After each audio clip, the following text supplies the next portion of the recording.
ایک عورت نے آ کے جھگڑا شروع کر دیا، اروا اس عورت کا نام تھا۔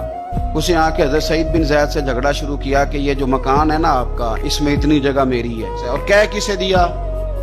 اسے جن کے اعمال کے صحیح ہونے کی گواہی مدینے والے رسول نے عطا فرمائی۔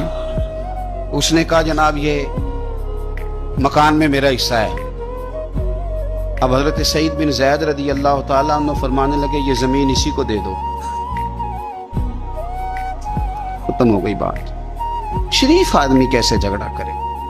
تو آپ کے اہل خانہ کہنے لگے حضور آپ اسے کیوں دے رہے ہیں؟ فرمایا تم دے دو۔ میرے نبی پاک صلی اللہ علیہ وسلم نے فرمایا جس نے ایک بالشت زمین پر ناجائز قبضہ کیا، اللہ قیامت کے دن 7 زمینوں کا توق بنا کے اس کے گلے میں ڈال دے۔ فرمایا اٹھانے دو اسے، توق اسے اٹھانے دو۔ اور ایک حدیث میں فرمایا 7 زمینوں میں دھنسا دے گا اللہ اسے اٹھانے دو، دے دو۔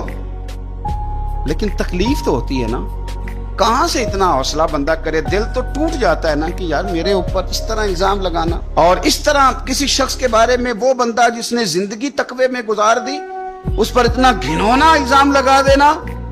اب حضرت سعید بن زید نے نا لوگوں کو کہہ دیا دے دو، لیکن جب تنہا گئے تو دل ٹوٹا ہوا تھا، کلیجہ پھٹا ہوا تھا، طبیعت پریشان تھی، ہاتھ اٹھائے، کہا اللہ سچائیاں بھی تو جانتا ہے، جھوٹ بھی تو جانتا ہے، ظاہر چیزوں کو بھی تو جانتا ہے، چھپی ہوئی کو بھی تو جانتا ہے۔ اللہ اگر یہ جھوٹی ہے تو اسے اندھا کر دے، اور اللہ یہ جو زمین اس نے مجھ سے لی ہے نا پھر اس میں اس کی قبر بنا دے۔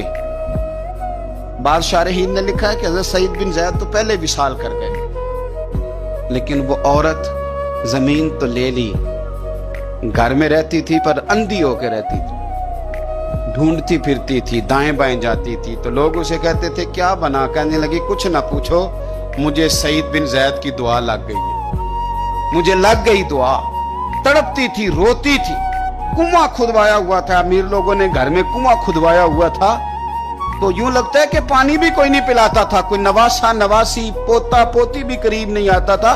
پانی پینے کے لیے کنویں میں گئی تو اندر ڈوب کے مر گئی، اس کا گھر ہی اس کی قبر بن گیا۔ لیکن نا لوگ اس وقت سمجھ رہے ہوتے ہیں کہ جناب دیکھا نا میرا پتہ چل گیا، ہنس رہے ہوتے ہیں کہ دیکھا میں نے کتنا رسوا کر دیا، دیکھا پھر فلانا کتنی منتیں کر رہا تھا، دیکھا۔ اور تمہیں پتہ نہیں، تم کیا سمجھتے ہو کہ جس کو تم نے رسوا کرنا چاہا اس کا کسی وزیر مشیر اور بڑے آدمی سے تعلق نہیں تھا تو وہ تمہارے ہتھے چڑھ گیا؟ یاد رکھنا اگر اس کا وزیروں مشیروں سے تعلق نہیں نا غریب کا، تو اللہ ولی الذین آمنوا، اللہ تو وارث ہے کہ نہیں مومن؟